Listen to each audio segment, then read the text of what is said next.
আশীৰ্বাদেৰে মানুহৰ মাজত প্ৰেম ভাতৃত্ব মৰম চেনেহ বৃদ্ধি পাব, অসূয়া অশান্তি মাৰি মৰক আৰু ঋণাত্মক শক্তিসমূহ নোহোৱা হ'ব আৰু এখন সুন্দৰ প্ৰগতিশীল সমাজত সকলোৱে সমিল মিলেৰে আমি বাস কৰি আনন্দৰে জীৱন পাৰ কৰিব পাৰিম। তাৰ কাৰণে সাতখন স্বৰ্গত বাস কৰা পবিত্ৰ উপৰি পুৰুষৰ আত্মা যিসকলে ইতিমধ্যে স্বৰ্গত স্থান লাভ কৰি দেৱত্ব প্ৰাপ্তি হৈছে তেখেতসকলৰ শ্ৰীচৰণত প্ৰাৰ্থনা কৰিছোঁ আৰু সকলোৰে মংগল কামনা কৰিছোঁ। স্বৰ্গদেউ চাওলুং চুকাফাই অসমলৈ আহি টাই আহোম জনগোষ্ঠীৰ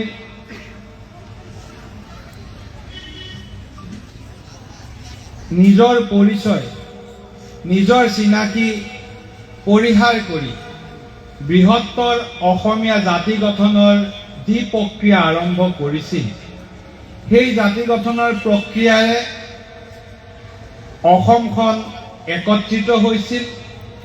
এনেকুৱা নহয় যে স্বৰ্গদেউ চুকাফাই কেৱল ৰাজনৈতিকভাৱে ভৌগোলিকভাৱে অসমখনৰ পৰিচয় প্ৰদান কৰিছিল, তেখেতে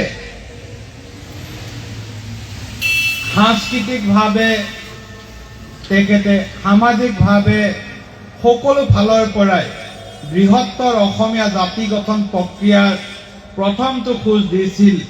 আৰু আজি যে আমি অসমীয়া জাতি হিচাপে পৰিচিত হৈ আছো, আজি যে আমি অসমীয়া বৃহত্তৰ সমাজখন একত্ৰিত হৈ আছো, আৰু তাতোতকৈ ডাঙৰ কথা আমাৰ অসমীয়া সমাজখনত আজি যে উচ্চ নিচ ভেদাভেদ এইবিলাক নাই, ইয়াৰ মূল অৱদান যেনেদৰে শ্ৰীমন্ত শংকৰদেৱৰ আছে, তেনেদৰে চাওলুং চুকাফাৰো অভূতপূৰ্ব অৱদান আছে। কাৰণ চুকাফাই অসমত ৰাজধানী পাতি চৰাইদেউ বা পাটকাই পাৰ হৈ আহি চৰাইদেউত তেতিয়া 4 ৰাজধানী পাতিছিল। আমি যে কওঁ 7 ৰাজ মাৰি 1 ৰাজ কৰা, আচলতে চুকাফাই কোনো ৰজাকে হত্যা কৰা নাছিল, কোনো ৰজাক তেওঁ বন্দী কৰিও ৰখা নাছিল। প্ৰেম আৰু ভাতৃত্বৰ বান্ধোনেৰে প্ৰয়োজন সাপেক্ষে কঠোৰ ৰাজনৈতিক চিন্তাৰে সকলোৰে মাজত একতাৰ সৃষ্টি কৰা চুকাফাৰ যি আদৰ্শ, সেই আদৰ্শ হ'ল প্ৰেম আৰু ভাল পোৱাৰ আদৰ্শ।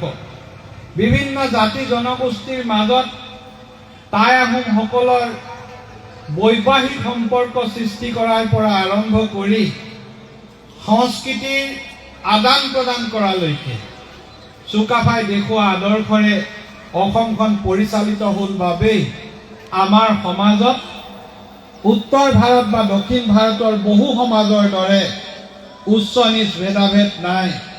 আমাৰ সমাজত আমি যেতিয়া একেলগে বহো, কোনেও কাৰো জাতিৰ পৰিচয় আমি নুসুধো, আমি মানুহ হিচাপে, অসমৰ মানুহ হিচাপে, অসমীয়া হিচাপে একেলগে যে আমি বহো, কিছু কিছু ক্ষেত্ৰত কেতিয়াবা এইবিলাক কথা আলোচনা হ'লেও কিন্তু মূল যে আমি ব্ৰহ্মপুত্ৰ উপত্যকাত বাস কৰা সকলো মানুহ এডাল এনাজৰীৰে বান্ধ খাই আছো, সেই কথা আমি সকলোৱে অনুভৱ কৰোঁ। আৰু এই সম্প্ৰীতিৰ এনাজৰীডাল আৰম্ভ কৰিছিল চাওলুং চুকাফাই। চাওলুং চুকাফাই প্ৰতিষ্ঠা কৰা আহোম সাম্ৰাজ্যই 600 বছৰ দিন ধৰি অসমখনক ৰাজনৈতিকভাৱে সুৰক্ষিত কৰি ৰাখিছিল আৰু অসমত বিজতৰীয়া সংস্কৃতি প্ৰৱেশ ঘটাৰ পৰা বিৰত ৰাখিছিল। অসমখনত সেই সময়ৰ মোগলৰ যি দৃষ্টি পৰিছিল, চুকাফাৰ আগমনৰ পূৰ্বেই বখতিয়াৰ খিলিজীয়ে 1206 খ্ৰীষ্টাব্দত অসম আক্ৰমণ কৰিছিল। সেই সময়ত কামৰূপৰ ৰজা পৃথু আছিল আৰু পৃথু মহাৰাজৰ অসীম পৰাক্ৰমৰ ফলস্বৰূপে বখতিয়াৰ খিলিজীৰ 10,000 অশ্বাৰোহী বাহিনী পৰাস্ত হৈছিল আৰু মাত্ৰ 100 মান সহযাত্ৰী লৈ বখতিয়াৰ খিলিজীৰ দৰে গুড়া ধৰ্মীয় উন্মাদনাৰে উন্মাদ মানুহে অসম আক্ৰমণ কৰি মৃত্যু সাবটি লগাব লগা হৈছিল।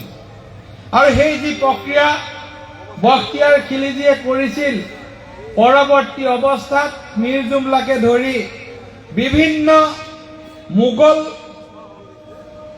আক্ৰমণকাৰীয়ে অসমখনৰ ওপৰত কুদৃষ্টি দিছিল, লোলুপ দৃষ্টিৰে চাইছিল। অসমৰ মাটি, অসমৰ সম্পদ, অসমৰ ভূখণ্ডৰ প্ৰতি তেওঁলোকৰ যি দুৰাকাংক্ষা আছিল, এই সকলোবিলাক চাওলুং চুকাফাই প্ৰতিষ্ঠা কৰি যোৱা আহোম সাম্ৰাজ্যই, আহোম ৰজাসকলে, আমাৰ স্বৰ্গদেউসকলে মহাপৰাক্ৰমেৰে পৰাস্ত কৰি অসমৰ ৰাজনৈতিক ইতিহাসত সদায় এখন স্বাধীন ৰাজ্য হিচাপে স্বাধীনতাৰ বিজয় ধ্বজা উৰুৱাই ৰাখিছিল। এয়া অসমখন যদি তেতিয়া পৃথু মহাৰাজৰ মৃত্যুৰ পাছত আহোমসকলে যদি সেই সময়ত অসমখন সুৰক্ষিত নকৰিলেহেঁতেন, অসমৰ যিবিলাক ক্ষুদ্ৰ ক্ষুদ্ৰ জাতি আছিল, চুতীয়া, মৰাণ, মটক, দেউৰী, সোণোৱাল, মিচিং, এই জাতিবিলাকে অকলে মোগলক হয়তো ৰুধিব পৰা সক্ষমতা নহ'লহেঁতেন। আৰু এয়া অসমৰ বাবে, অসমৰ ইতিহাসৰ বাবে, অসমৰ ভৌগোলিক খণ্ডৰ বাবে, অসমৰ সংস্কৃতি, অসমৰ ধৰ্ম, অসমৰ পৰম্পৰাৰ কাৰণে ডাঙৰ ঘটনা ঘটিলহেঁতেন। আমাৰ সৌভাগ্য যে অসমখন মোগলে দখল কৰাৰ আগতেই অসমখনক প্ৰেমেৰে জয় কৰিছিল চাওলুং চুকাফাই। মোগলে অসমক জয় কৰিব বিচাৰিছিল সামৰিক শক্তিয়ে, কিন্তু আহোমসকলে অসমৰ প্ৰতিটো জনগোষ্ঠীৰ মাজত সম্প্ৰীতিৰ মাজেৰে, বৈবাহিক সম্পৰ্কৰে, প্ৰেম ভাতৃত্বৰে, সংস্কৃতিৰে আমাৰ অসমখনক জয় কৰিছিল আৰু বৰ অসম গঢ়ি থৈ গৈছিল। সেইকাৰণে আমি অসমীয়া জাতিৰ যেতিয়া নাম ল'ম, নাম লোৱাৰ প্ৰথমতেই আমি নাম ল'ব লাগিব চাওলুং চুকাফাৰ। চাওলুং চুকাফা বাদ দিলে অসমীয়া জাতিৰ কোনো পৰিচয় হ'ব নোৱাৰে। চাওলুং চুকাফাক বাদ দিলে অসমীয়া কেতিয়াও এটা জাতি হিচাপে প্ৰতিষ্ঠিত নহ'লহেঁতেন। ধৰ্মীয় আৰু সাংস্কৃতিকভাৱে অসমীয়া জাতিক শংকৰদেৱে একতাৰে আগবঢ়াই লৈ গ'ল, কিন্তু তাৰ বুনিয়াদ গঢ়ি দিছিল চাওলুং চুকাফা আৰু আহোম স্বৰ্গদেউসকলে। এই মুহূৰ্তত আমি ভাবোঁ যে অসমীয়া জাতিৰ যিসকল মহান বীৰ আছে, লাচিত বৰফুকনেই হওক বা সেই সময়ে আহোম যুগৰ বিভিন্ন বীৰ বীৰাংগনাই যিসকলে অসমীয়া জাতিক প্ৰাণ প্ৰতিষ্ঠা কৰি গ'ল, সকলোৰে ইতিহাস সম্পৰ্কত বিশদভাৱে চৰ্চা, আলোচনা আমাৰ নৱপ্ৰজন্মৰ মাজত হ'ব লাগে। সেইকাৰণে আমাৰ চৰকাৰৰ দিনত লাচিত বৰফুকনৰ 400 বছৰীয়া জয়ন্তী অসমত উদযাপন নকৰি দিল্লীত উদযাপন কৰা হৈছিল, যাতে সমগ্ৰ ভাৰতবৰ্ষই লাচিত বৰফুকনৰ বিষয়ে জানে, লাচিত বৰফুকনৰ বীৰত্ব, লাচিত বৰফুকনৰ পৰাক্ৰম, ৰাতিটোৰ ভিতৰতে গড় নিৰ্মাণ কৰা অসমীয়া মানুহৰ সামৰ্থ্য, এই সকলোবিলাক ভাৰতবৰ্ষৰ ইতিহাসত সদায় উপেক্ষিত হৈ আছিল। যিসকল লোকে স্বাধীনতাৰ পাছত ভাৰতবৰ্ষৰ ইতিহাস ৰচনা কৰিছিল, সেইসকল লোকে কেৱল মোগলৰ ইতিহাসকে ভাৰতৰ ইতিহাস হিচাপে প্ৰতিষ্ঠা কৰিব বিচাৰিছিল। আমি ভাৰত বুৰঞ্জী পঢ়িলে কেৱল মোগলৰ বুৰঞ্জী, যিসকল মোগল আছিল আক্ৰমণকাৰী, যিসকল মোগল আছিল হাজাৰ হাজাৰ মন্দিৰ ধ্বংস কৰি জ্বলাই দিয়া মোগল, যিসকল মোগলৰ বাবে আমাৰ বহু ৰাজ পৰিয়ালৰ আমাৰ নাৰীৰ সতীত্ব নষ্ট হৈছিল। সেইসকল মোগলক বীৰত্ব সজাই আমাৰ ভাৰতবৰ্ষৰ ইতিহাসত আটাইতকৈ ভুলকৈ বুৰঞ্জী প্ৰৱৰ্তন কৰা হ'ল। আৰু বুৰঞ্জীত ক'তোৱে ভাৰতীয় বুৰঞ্জীত লাচিত বৰফুকন, মূলা গাভৰুৰ দৰে বীৰক, চিলাৰায়ৰ দৰে বীৰক, পৃথু মহাৰাজৰ দৰে অসমৰ বীৰক ভাৰতবৰ্ষৰ বুৰঞ্জীত স্থান নিদি ভাৰতবৰ্ষৰ বিকৃত বুৰঞ্জী প্ৰকাশ কৰিলে।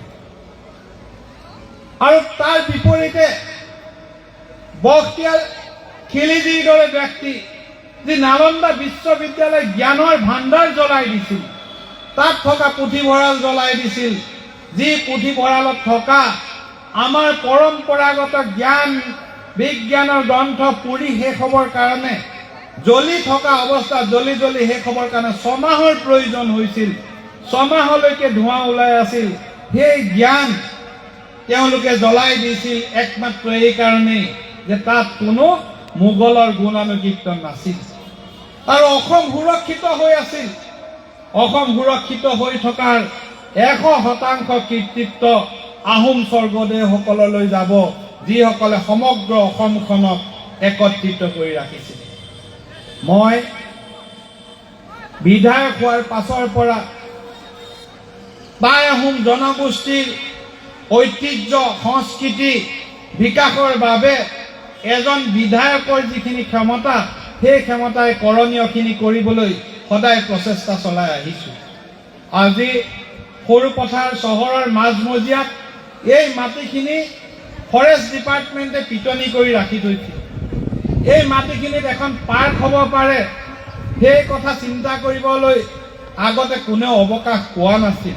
মই কাকো সমালোচনা কৰিব খোজা নাই, কিন্তু ইয়াত এখন পাৰ্ক কৰি চুকাফাৰ নামেৰে আমি এখন শিশু উদ্যান কৰাৰ প্ৰয়োজনীয়তা আজিৰ পৰা বহুদিনৰ পূৰ্বেই আছিল। আমাৰ হাতত সুযোগ নাছিল।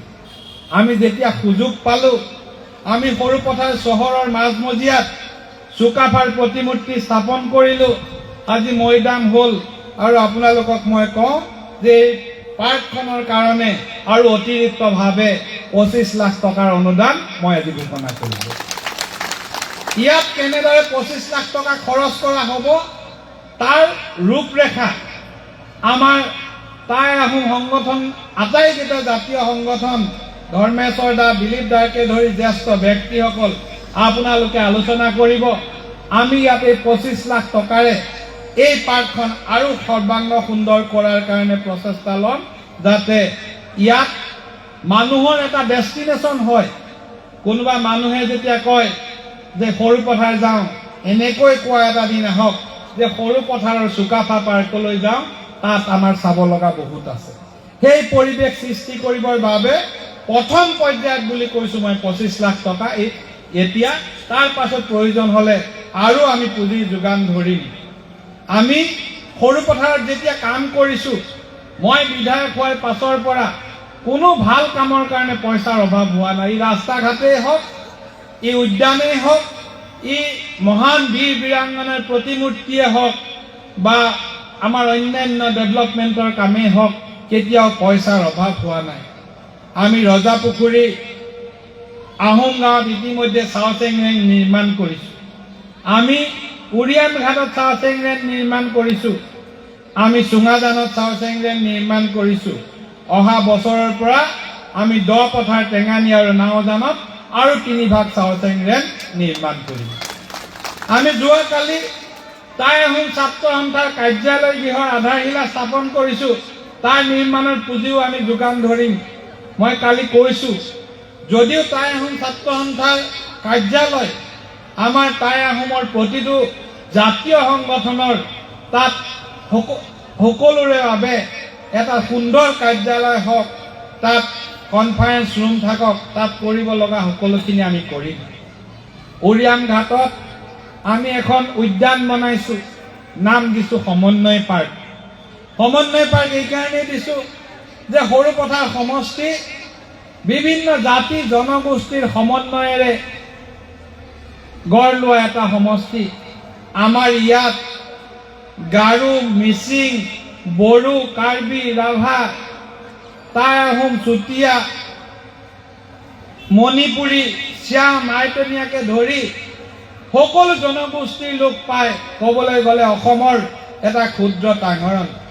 আৰু সেইকাৰণে আমি উৰিয়াম ঘাটৰ পাৰ্কখন এটা সমন্বয়ৰ প্ৰতীক ৰূপে কৰিব খুজিছোঁ, য'ত ইতিমধ্যে আমি বিৰছা মুণ্ডাৰ প্ৰতিমূৰ্তি স্থাপন কৰিলোঁ, তাত আমি বাথৌ মন্দিৰ স্থাপন কৰিলোঁ, তাত আমি বিহুৰ প্ৰতীক ঢোল, খোল, পেঁপা আমি স্থাপন কৰিছোঁ, তাত আমি ডিমাচা পিলাওখিনি স্থাপন কৰিছোঁ। আৰু অহা কেইটামান দিনৰ পাছত আমি তাত এভাগ সুন্দৰকৈ মৈদামো আমি তাত স্থাপন কৰিম, যাতে প্ৰতিটো জনগোষ্ঠীৰ কিবা এটা নহয় কিবা এটা চিহ্ন এই সমন্বয় পাৰ্কত থাকে। তাৰ কাৰণে আমি মৈদামো উৰিয়াম ঘাটত স্থাপন কৰিম। ইয়াত যেনেকৈ কৰিছোঁ, আপোনালোকে আৰু পৰামৰ্শ দিব। আজি বিভিন্ন জাতি জনগোষ্ঠীৰ এককভাৱে যেতিয়া সাংস্কৃতিক পৰম্পৰা এইবিলাকৰ বিকাশ হ'ব, ই সামগ্ৰিকভাৱে অসমীয়া জাতিৰ উন্নয়নৰ ক্ষেত্ৰত সহায় কৰিব। মই আপোনালোকৰ পৰা পৰামৰ্শ বিচাৰিছোঁ। আহি থকা দিনত আমি কৰিব লগা ভাল কামবিলাকৰ বাবে আপোনালোকে দিয়া পৰামৰ্শ আমি সৰুগত কৰিম। মই বেছি দীঘলীয়াকৈ আৰু ক'ব বিচৰা নাই। সোনকালে আপোনালোকৰ মাজৰ পৰা বিদায় ল'ব লাগিব, তাৰ কাৰণে মাৰ্জনা বিচাৰিছোঁ।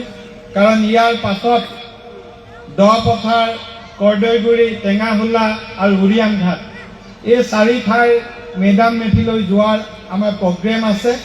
আমি আটাইকেইটা ঠাইলৈকে তেখেতসকলৰ নিমন্ত্ৰণ ৰক্ষা কৰি আজি যাব বিচাৰিছোঁ। সেইকাৰণে সোনকালে আপোনালোকৰ মাজৰ পৰা যান বাবে বা সভাখনৰ অন্তলৈকে থাকিব নোৱাৰাৰ বাবে আপোনালোক সকলোৰে ওচৰত মাৰ্জনা বিচাৰি মই মোৰ বক্তব্য সামৰিছোঁ। ধন্যবাদ, নমস্কাৰ।